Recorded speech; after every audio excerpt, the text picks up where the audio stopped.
Hey guys, VFM here again, and right now I'm going to do a little demonstration of the new game Gendu, being shown here for the first time at Mizucon 2012. It's going to be fun, and out here with my friends, so let's get this done. So we already shuffled our decks, we already cut, so walk us through. So. Alright, so you draw 7 cards. So 1, 2, 3, 4, 5, 6, 7. Now, if you don't get a level 1 room card in your hand, then you just shuffle your hand back into your deck, draw again until you get a level 1. Kind of like a mulligan. Yeah. With magic. Yeah. Of course, you have to show your hand, that way people believe you.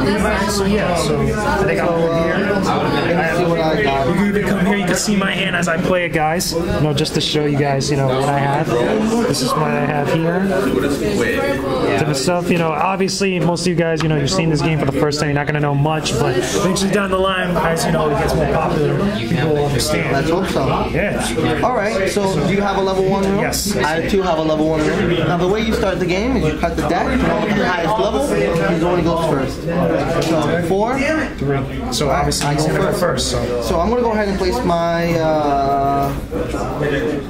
put this level 1 room card down. Alright?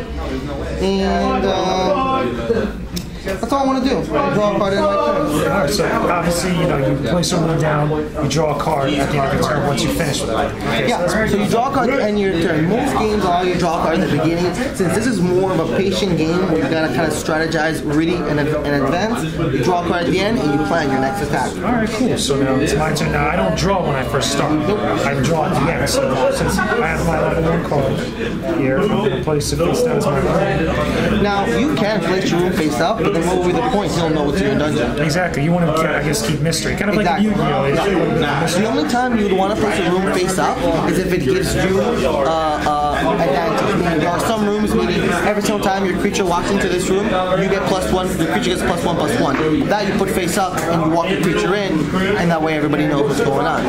Alright, so now I want to do something extra. I want to be able to summon a creature. How can I go about it?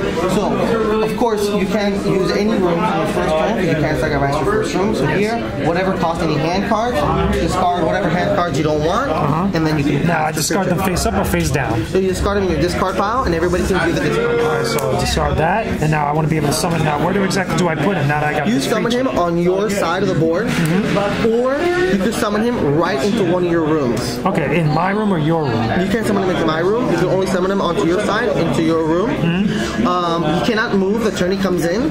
Okay. It's kind of like a magic call, you know, summoning sickness. Exactly. Very similar idea and premise. But yeah. Here's my creature. Yeah. The Smithy Smith. And understand, if you do summon him into your room, he has to move his speed out of your dungeon. But of course, he doesn't get affected by anything. Okay, cool. So now that's my creature. Now there's nothing else I can pretty much do now. Oh yeah, unless you wanted to play another creature. Yeah, right now that ain't happening. Yeah. So I'll draw a card and that ends my turn. Oh, but if you notice, that creature you have has an effect. What happens when Smithy Smith comes into play, search your deck for any equipment card and equip it to a noun at no cost. Okay. So basically, you just brought him into play now. So now the effect takes into immediately. Now I look for a deck for an equipment card. So it has to say enchantment or equipment? It's equipment. Okay, it has to say equipment. So equipment, I think it's equipment or enchantment will work, as long as it applies to a noun. Okay. Like there's enchantments that apply to rooms, I wouldn't really now work. I just gotta find one. Yeah. Enchantment. I gotta look for the gray borders. I know a lot doing a real game, guys. Obviously, this will be a lot more faster, but just for the sake of, you know, just this demonstration, see if I can find one. I'm saying equipment, a lot of. We'll get one, I'm sure. But eventually, I got a lot of enchantments. I don't see equipments. Yeah, I don't see any equipments. If you don't have any equipments in the deck, well then I guess you just shuffle your deck and that's it. So I just shuffle the deck after that. At least you get a deck shuffle out of it. Yeah, exactly. So obviously, you know, the pros and cons for everything. These decks that we're playing with are just demo decks that have been chosen at random. So of course, it's kind of, you know, not pre-planned. It's on the fly, guys. Yeah. So like if you definitely build your own deck, I would assume that you would have some equipment cards in your deck. There's 136 different cards in the set, and you need 50 cards to play, no more, no less. And it's possibly even more down the line because obviously it's a community-driven game. Exactly. So actually, we're having our next release of the set in December. So when all the cards get submitted now, they're going to be online soon for public vote, and then a new 136 different cards are going to be released in the next 4 or 5 months. So then people got a lot more to expect. So go ahead now. Okay, so you draw a card and your turn. All right, now it's my turn. I'm going to go ahead and place another room down. Okay. And I will sacrifice this card from my hand, and I'm going to play Librarian Betty.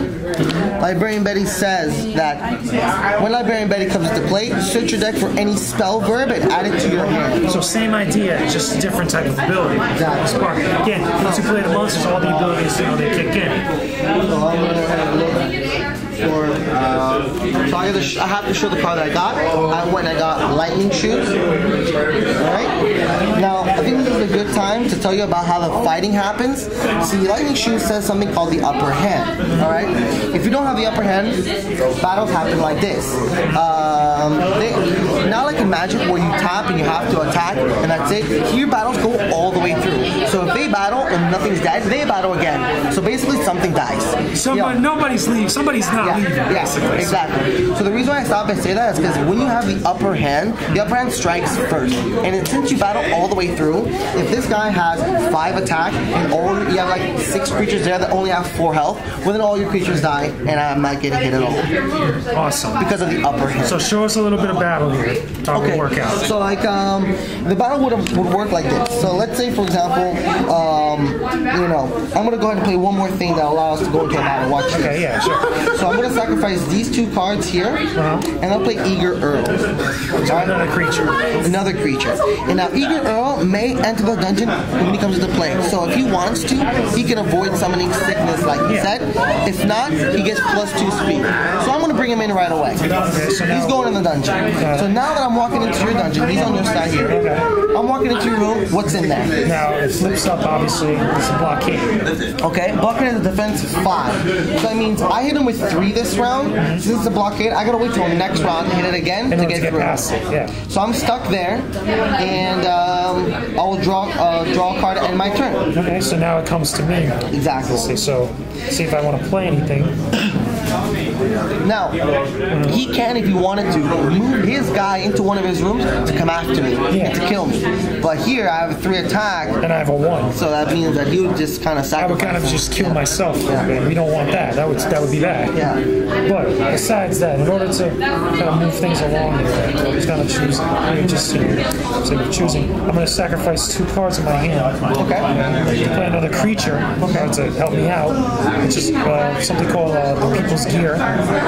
People's Gear may blind with any normie on the field or any normal or any noun, right? Yeah. Something like that. Well, any normie. So here it says he's gear. That's a normie. Okay, normie like that. Yeah. When blinding increases normie's attack, health, and speed by 3, People's Gear cannot be unbounded. So basically, if I wanted to, I could bound with his creature, but obviously it's his creature, and I don't want to do that. And now, if you wanted to battle me right away, you could just summon him right into the room, and they would battle. So you know what? Yeah. Let's take just the demo. Obviously, let's do that. Just okay. So whenever 2 creatures come into contact, they always battle, no matter what. They always battle. They always fight to the death. So they both die because he's got 3 attack. As you guys can see here, they're both they both attack at the same time. Except for their speed, which doesn't come to account with battle. Obviously, it's just the attack and defense. So they kind of kill each other off. So it's in a stalemate. Yeah. So they come in here, they go directly to the graveyard. And then since I can't really do anything else, I'll just draw a card. They kind of end my turn. So let's do one more turn each. Just, Okay. All right. So I'm gonna go ahead and that's what I'm gonna do here. I'm gonna place another room down, and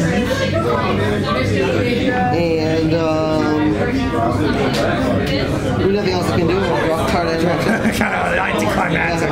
So anyway, now it's my turn. I'm gonna place another room down here, and then I guess I can't do anything else. So let's do another one. Yeah. So let's do this. Okay. So now I'm gonna give a little bit of an idea. I'm gonna sacrifice. I like these cards. I don't want to sacrifice anything. You know, that's so crazy about this game is that you have to decide what you're going to get rid of. A lot of it is based on your hand, obviously, and then what's in the field, obviously. Absolutely. And then when you're sacrificing rooms, you know, that might be a room you might want to keep. So, you know, you might want to place rooms wisely, you know? Like, let's say you get down to the 6th room. You don't want to get that 7th room out right away. Yeah. You can still, because you want to be able to get some 1 rooms and sacrifice it. Once you get 7 rooms, if you're going to sacrifice a room, you got to sacrifice those numbers. Exactly. Yeah? That's not good. I'm going to go ahead and stall one more turn, and I'll draw a card. I think the next round I'll be ready to go. Alright, so for me, then, you know, just to give an idea of, you know, sacrificing rooms, you know, I'm going to sacrifice the room that I just put down, so they have to play another creature and play him right into this room. Oh, he's awesome. Elvin Borjan. You know, which is a wizard guy. Now, obviously, he has an ability where it comes to play, you got to search your deck for a verb and add it, which is the one that you had before. Yeah, mine was just a spell, just a verb, but he allows you to. Yeah, not only that, and every verb from here on out while he's in the field costs you 1 less hand card. Okay, so that and it boosts myself up, you know, in order to play. So let me find a verb just for the thing. Yeah. Okay, so here I found one to put into my hand. Now let me shuffle real quick. I know there's one card in there that you might want to get. It's Stick Fingers, and that would pretty much be free for you. The one I got, I actually got for free. Yeah. Me too. Yeah, so yeah, that was pretty cool. But yeah, obviously, you know, shuffling the deck is a big thing. Yeah. Getting more. New set of cards. You know? And then obviously, you know, down the line when more cards are printed, getting more cards into your hand is a very big thing. Absolutely. And then as well as more rooms. It's so funny that the cards in your hand as well as the rooms are all resources, and as well as even the monsters. Like everything's a resource for you, and as well as an attacker and defender. Okay, now obviously I'm going to move my dude up one thing into my room. Now obviously I don't have any monsters here, but I got 2 dudes in my room. That means if I walk into the room, I immediately battle. Yeah, now you immediately have to fight him. So now there goes my turn. Let me draw a card, and then now it's yours. So again, I'm going to keep it up for like another turn or 2 just to give you guys an idea there, you know. So I'm going to sacrifice the room, and I too will play Elvin Borjan. Okay, so there you go. Same thing happens. And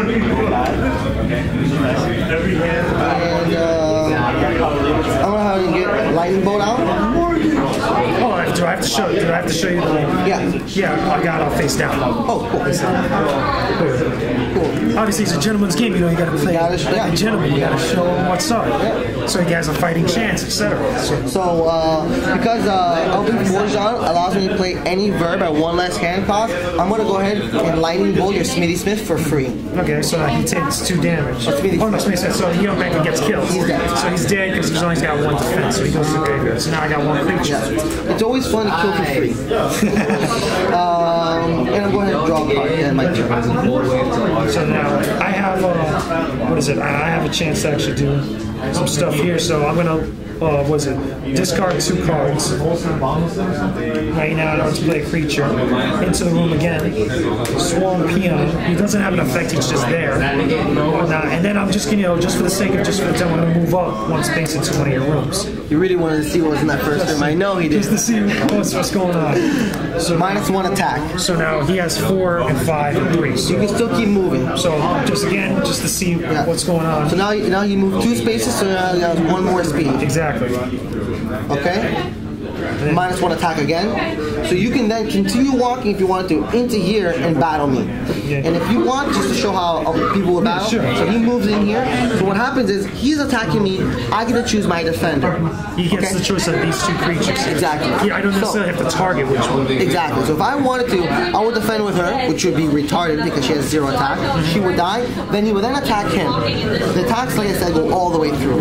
I'm gonna go ahead and regardless how this plays out, unfortunately, both of them are no. He has -2 attacks. So only has 3 health. All these attacks as you go through the rooms, they stack up. Yeah. So as you get to more rooms, 7 rooms, all 7 rooms will stack. Everything will stack. So for example, he has -1, so he has actually now he has 3 attacks, not 5. And so they battle right here. He hits him with 3. I hit him with 5. He dies, and he has now 2 damage. And then it stacks on as it goes through. So as damage is figured out and as it kind of accumulates over time, you get the tokens to keep track of it. And it stays with it. There's no recovery. Not like in Magic. No. Well, there are cards that are potions and other things that can heal all your creatures. Yes. So you can do that. That's pretty cool. Those are spell cards you'll find. Now the damage that he gets in battle stays with him throughout the game. However, the minus attacks only stay with you while you're on my side of the dungeon. If you go back to your side, the minus attacks go back to you. Exactly. So that was your turn. Yeah, that was my turn. So is that the end of your turn? Is there anything else you want to do? There's nothing else I can do. I got one card. Let's draw. So, okay, now it's my turn. I'm going to go ahead and sacrifice this room and this card from my hand to play Puissant. He's a 5/5/5, so Puissant comes into play. Central decks are level 3 now and put into play at no cost. So because a lot of the resources are based off of like using the cards you already have in your hand, a lot of the cards allow you to get other cards. So it's like you're